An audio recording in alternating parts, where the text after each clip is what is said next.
Well, everyone, it's time for us to go and take a look at the M1 MacBook Air and see how this particular MacBook holds up in 2024. Now, I will tell you, this is a very interesting MacBook that Apple made because they made it 1 year, then they kind of just kept selling it for so many years after. We've had a successor and another successor above this thing, but it's crazy because this MacBook still holds up so well. I'm still so happy whenever I go ahead and get my hands on these types of M1 MacBooks in general. I still use my M1 MacBook Pro actually sometimes, but this is a very good MacBook for sure. Is it still worth it though? I guess we're going to have to find out. Now, if you want to pick up this MacBook or maybe some other MacBooks I would recommend buying this year, links will be down in the description. You can get that from there and you can help support the channel at the same time. Now, this MacBook, right, these M1 MacBook Airs, starting with the outside, what I already liked and what I loved about this MacBook was that it came out in 3 different colors. It came out in that, standard, the space gray model, came out in a silver model, but then it also came out in this gold model. Gold MacBooks or gold products from,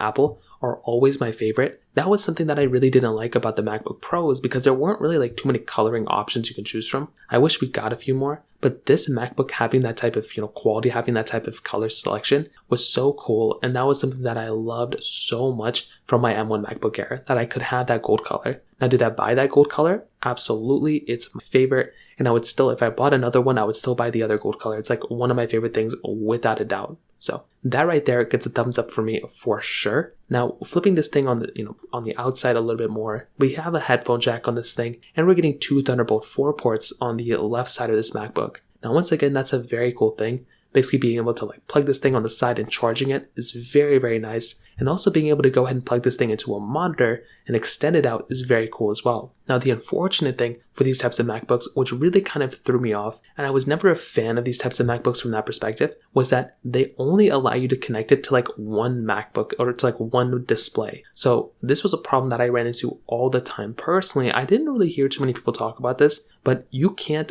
dock a MacBook like the M1 MacBook Air to multiple displays natively. Now, there's a bunch of workarounds that you have to kind of mess around with. I don't really want to deal with that. I just want to be able to plug it in and move on. This type of MacBook didn't allow you to do that, which was very sad. So like I said, I wanted to be able to plug in both my M1 MacBook Air and my M1 MacBook Pro to 2 different displays, and I couldn't do that natively. Even with a daisy chain method, you can't do it, which is very sad. So I hated that. That was one of the worst things about owning these MacBooks. But I will still say Apple did bring in that capability, I think universal mode, where you can kind of, have 2 MacBooks next to each other and control them. So I was able to kind of use my iMac as a separate device and still be able to use it, which was nice. But still, you don't want to deal with that every single time you use a, Mac. So beyond that, that was my only gripe with this port, and really my only gripe with this MacBook. On the bottom, you have your standard silver, gold, whatever color, the plating of this thing has your little information on it. But then flipping this thing open, you were there and presented with a 13.3-inch Retina display. Now, these displays, I will tell you, were very good.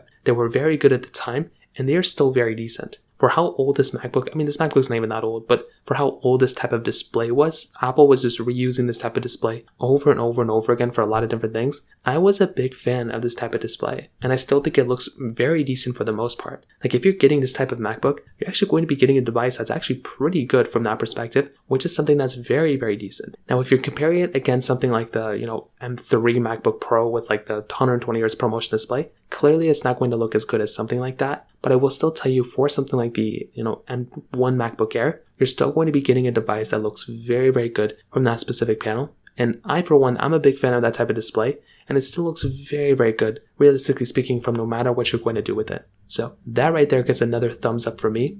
Big, massive fan of that type of, display from that perspective. On the bottom, you're getting your keyboard, you're getting your trackpad, and these keyboards and trackpads still hold up very well. If you remember, Apple did move away from that butterfly keyboard mechanism that they had before. So that was something that was very good, and I was very excited when they did that, because I was very annoyed when they went ahead and removed it at that time. They should have never, removed those standard keyboards for that, butterfly keyboard mechanism. But I was glad that they removed that from there moving on. So we really didn't have to worry about that at that point either. So we were pretty good from that perspective, and I think that gives me another thumbs up as well, having a pretty good device from that perspective without having to deal with that keyboard and all that other nonsense. So very good keyboard from this thing too, and that kind of covers it up on the exterior. Now, I do want to hit on the software side of these MacBooks.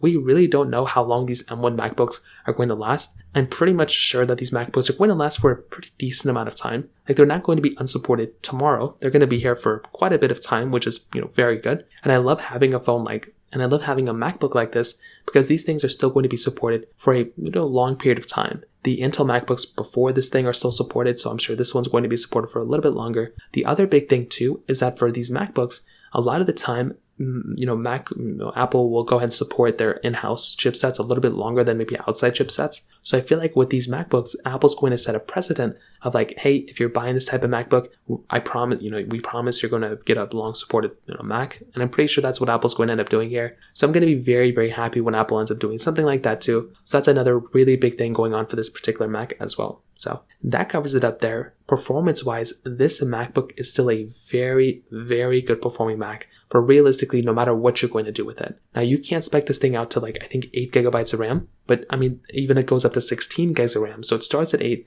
but you can spec it out to up to 16. That's a massive, that's a really good performing Mac for really no matter what you're going to do with it. That is a very, very good performing MacBook. I will tell you, even if I still had to use my M1 MacBook, I would be 100% fine with it. I'm editing videos all day. I'm like writing a bunch of stuff all the time. I'm like playing some emulation here and there. This type of Mac can handle everything I throw at it and then some. It's a very good performing MacBook.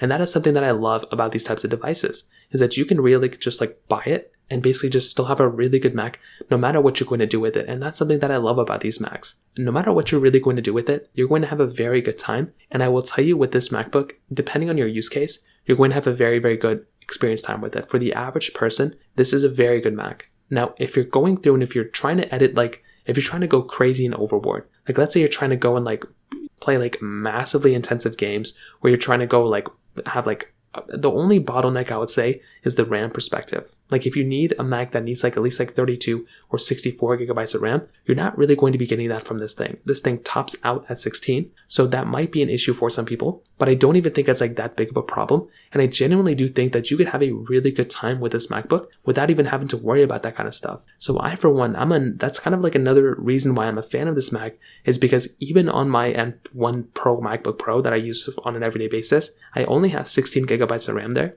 which is the base model. And I'm not like tapping out of that Mac by any means at all from that type of device either. So I will tell you from that perspective, this Mac probably gets a thumbs up for me just from that area as well. So to kind of sum it up, what I will definitely tell you is I'm still a massive fan of the M1, MacBook Air. I think this is a very, very good Mac. And I think Apple did a really good job when they first, made it. Is it perfect? I don't think so. I think the lack of a dual display that you can kind of plug in, that's kind of an annoying thing. But I think beyond that, this is a very good Mac. And I think this is still one that I would recommend a vast majority of people to like go ahead and buy. I will tell you, if you can swing for it, I would recommend buying one of the M1 Pro MacBooks. I think those ones will last just forever, and those are very good Macs for the most part. But this is still a very good device, and you can't really go wrong with this type of Mac in my opinion. So that kind of covers it up there. If you have any other thoughts or questions, please let me know in the comment section below. Hit the like button, that would mean so much, but definitely hit that subscribe button. More importantly than everything else, I love every single one of you guys. Hopefully I'll catch you guys in the next video. Peace out till then.